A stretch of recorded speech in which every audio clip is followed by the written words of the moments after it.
La caja era un espectáculo, envuelta en papel dorado brillante, con un lazo de seda atado en un nudo casi teatral. Debajo un sobre blanco. Llevaba mi nombre escrito con la letra inclinada y precisa de Esteban. Se me cortó el aliento al verlo esperándome junto a la puerta principal. Por un instante no me moví, como si abrirlo pudiera deshacer el muro invisible que nos había separado estos últimos años. Era mi cumpleaños número 69. No esperaba gran cosa. Tal vez una llamada, un mensaje de Esteban, si tenía suerte.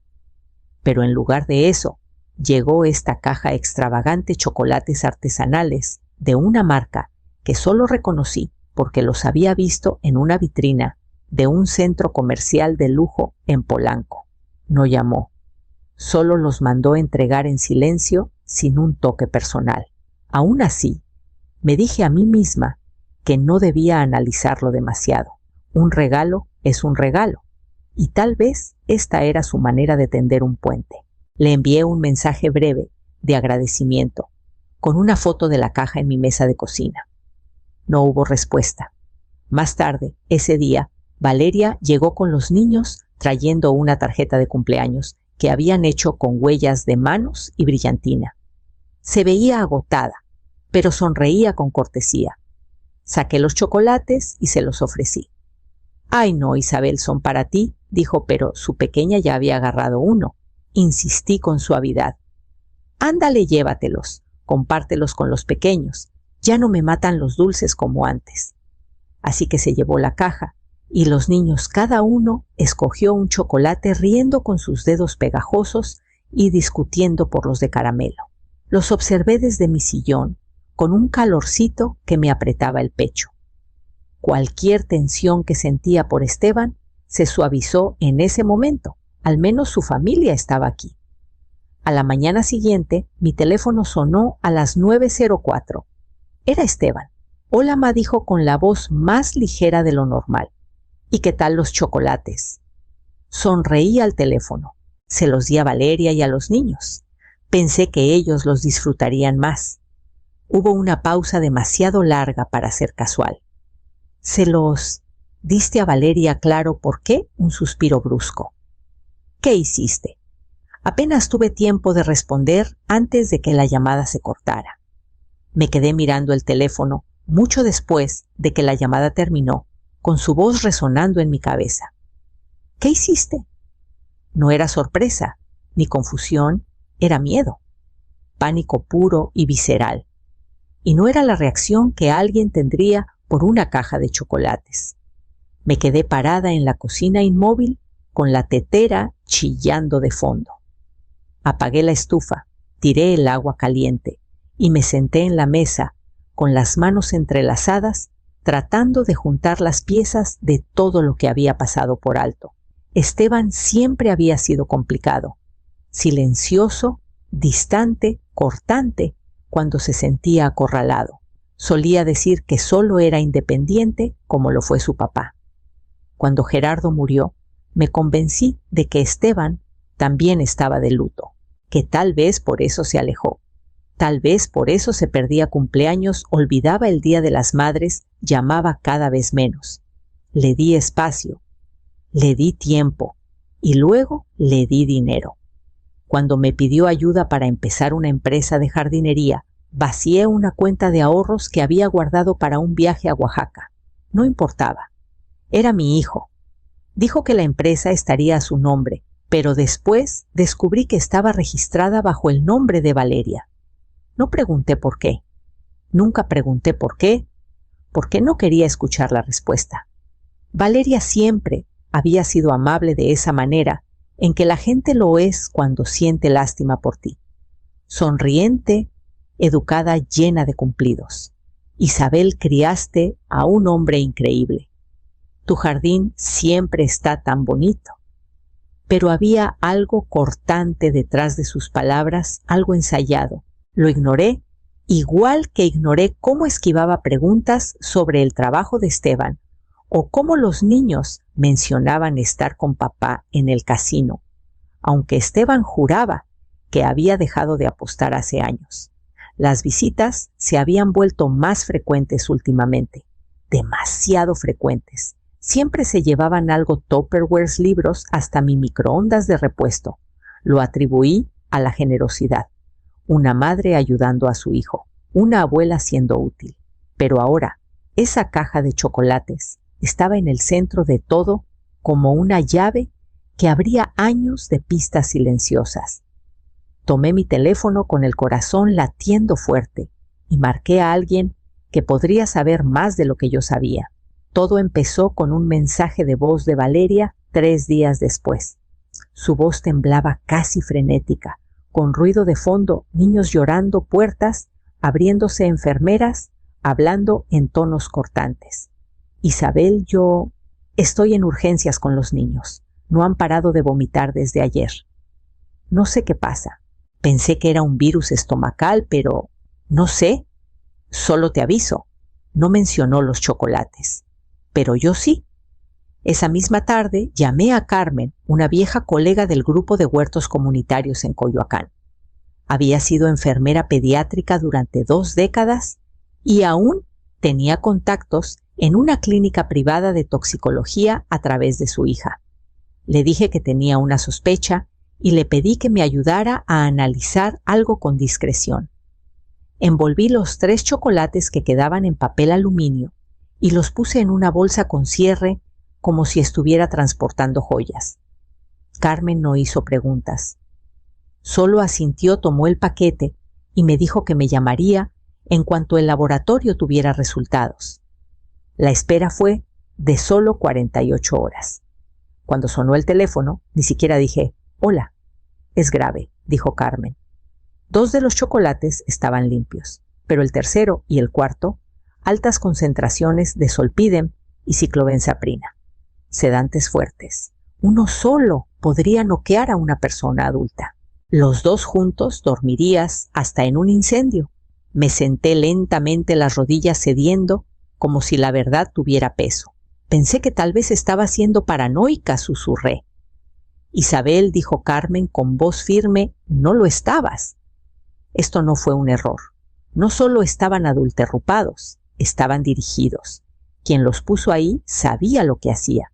Nunca había sentido tanto frío en el cuerpo.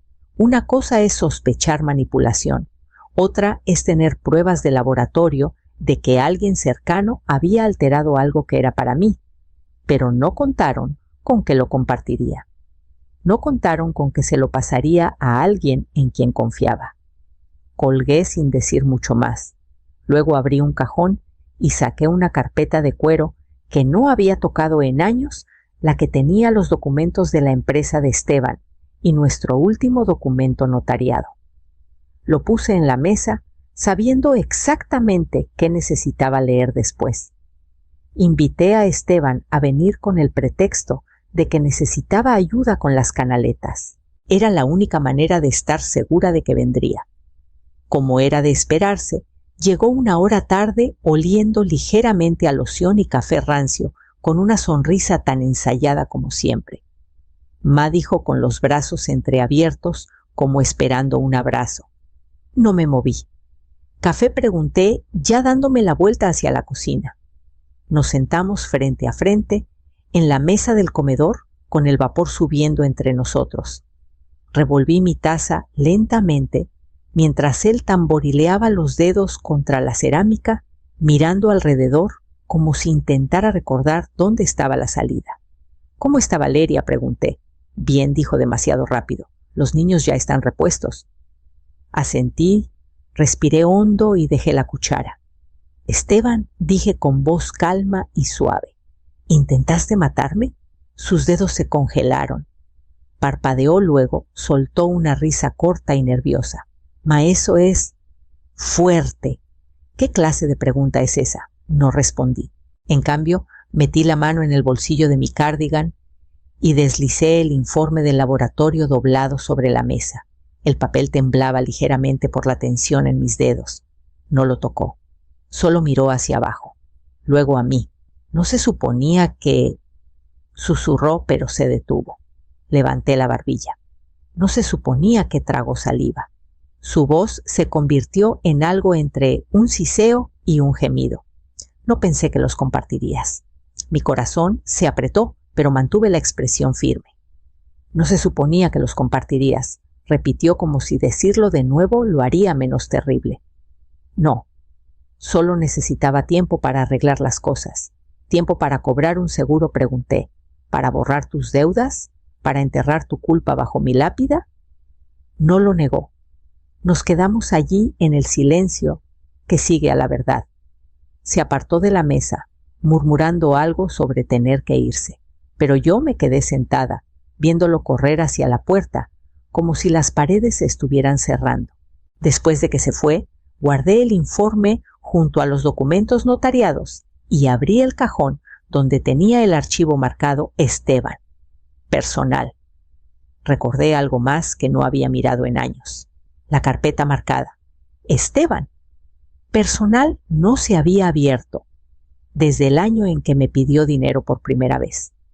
Adentro había copias de declaraciones fiscales, solicitudes de préstamos que había cofirmado y un plan de negocios a medio terminar que una vez prometió hacernos sentir orgullosos a ambos. Estaba lleno de esperanza disfrazada de papeles. A la mañana siguiente llamé a Beatriz Salazar, mi vieja amiga y vecina, ahora abogada retirada. No preguntó por qué necesitaba un favor. Solo llegó con un maletín de cuero y sus lentes de lectura, se sentó frente a mí y dijo: «Empecemos». En 2 días, Beatriz descubrió más de lo que quería saber. Esteban había sacado una póliza de seguro de vida por C10.000 a mi nombre hace 2 años sin decirme. Se puso como único beneficiario alegando mi salud en declive y síntomas de demencia. «Tus registros médicos no respaldan eso», dijo Beatriz secamente pasando la página. «Pero la falsificación es convincente. Es listo, hay que reconocérselo». Eso no fue lo peor. También intentó declararme mentalmente incapacitada en una petición al condado, una que nunca se presentó, pero que había sido redactada por un asistente legal al que pagó en efectivo. Le habría dado control legal sobre mi patrimonio si me hubieran declarado incompetente. Estaba construyendo una historia, dijo Beatriz, golpeando el documento. Quería que parecieras una anciana confundida que podría olvidar tomar pastillas o comer dulces antes de dormir. Y si moría, nadie lo cuestionaría. Ella asintió, no a menos que miraran muy de cerca. Esa noche me senté sola en mi estudio mirando el informe y recordando a Esteban de pequeño con un diente faltante y una voz que se quebraba al decir «Te quiero, mamá». Lo había criado con paciencia y suavidad. Había perdonado más de lo que debía, pero ahora lo veía claro. Esteban no estaba desesperado porque estuviera perdido.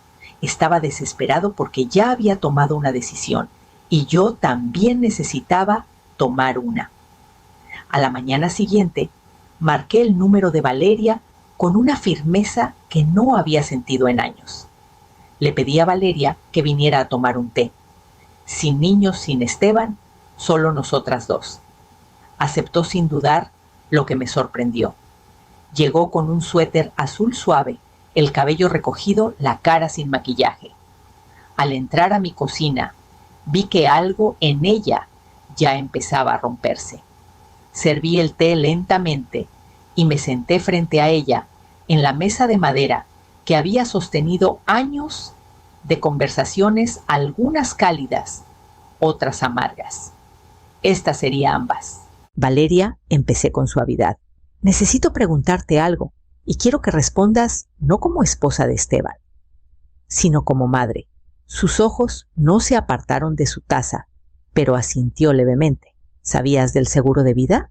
¿De lo que había en esos chocolates? Levantó la mirada de golpe con los labios entreabiertos. Luego se llevó la mano a la boca y por un momento pensé que mentiría. Pero sus hombros cayeron y las lágrimas comenzaron a acumularse en sus ojos. No susurró. Isabel, te juro, sabía que él quería la casa. Seguía diciendo que no la necesitarías por mucho tiempo. Dijo que estabas olvidando cosas, que te habían diagnosticado. Diagnosticado, repetí, manteniendo la voz firme. Le dijo que tenía demencia temprana. Incluso falsificó notas en una carpeta médica falsa que guardaba en un cajón de su oficina. Ella nunca lo cuestionó. Pensé que solo quería que nos mudáramos antes. Continuó con la voz quebrándose. Creí que se trataba de controlar las cosas, no de lastimar a alguien. No sabía que había llegado tan lejos. La estudié con cuidado. Estaba aterrada, sí, pero no por ella. Por sus hijos. Ahora tienes una elección, dije. Puedes ayudarme a sacar la verdad a la luz, o caer con él.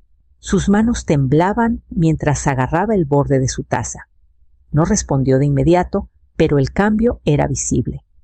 La culpa, el miedo, la comprensión de que Esteban no solo era imprudente, era peligroso. Me levanté, fui al cajón y saqué la grabadora que Beatriz me había prestado. Luego la puse en la mesa y presioné grabar.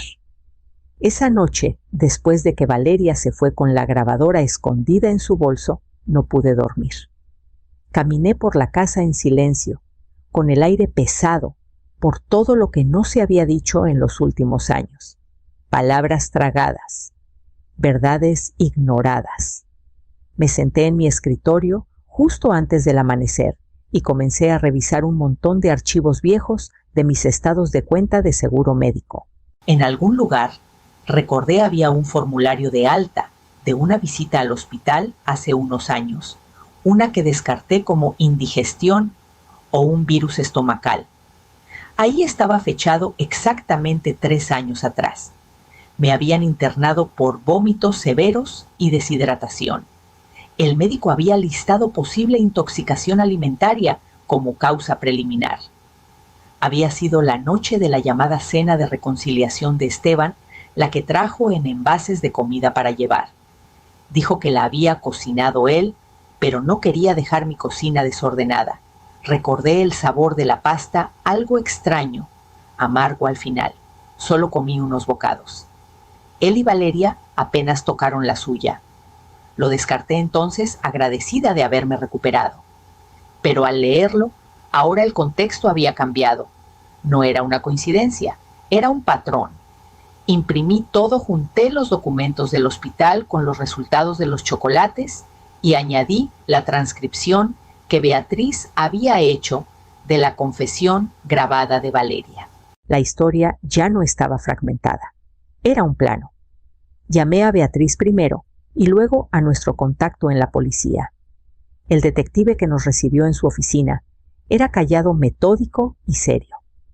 Revisó los documentos lentamente, asintiendo, subrayando fechas y firmas. Esto ya no es solo un caso de fraude, dijo tras una larga pausa. Es premeditado y tienen una cadena sólida. No sentí triunfo, solo un leve dolor de duelo, no por lo que se perdió, sino por lo que nunca fue realmente. Programamos el reporte formal para el lunes siguiente. El detective nos aconsejó no contactar a Esteban directamente de nuevo. Asentí con la mandíbula firme mientras me preparaba para redactar una carta final que nunca enviaría. Para el viernes todo estaba presentado. Valeria cumplió su palabra. Se sentó en 2 entrevistas, una con Beatriz, otra con el detective, y respondió cada pregunta sin dudar. Su voz temblaba a veces, pero no se inmutó. Estuve afuera, en el pasillo, durante una de las sesiones, escuchando cómo describía, cómo Esteban la convenció de que yo estaba perdiendo la cabeza, cómo hablaba de simplificar el futuro con demasiada facilidad. Beatriz presentó la denuncia penal el viernes por la mañana. Fraude, intento de homicidio y abuso de ancianos. Cada cargo era como un peldaño en la escalera que Esteban había estado subiendo durante años. El detective leyó todo y dio un pequeño asentimiento. «Es sólido», dijo simplemente. «Actuaremos rápido».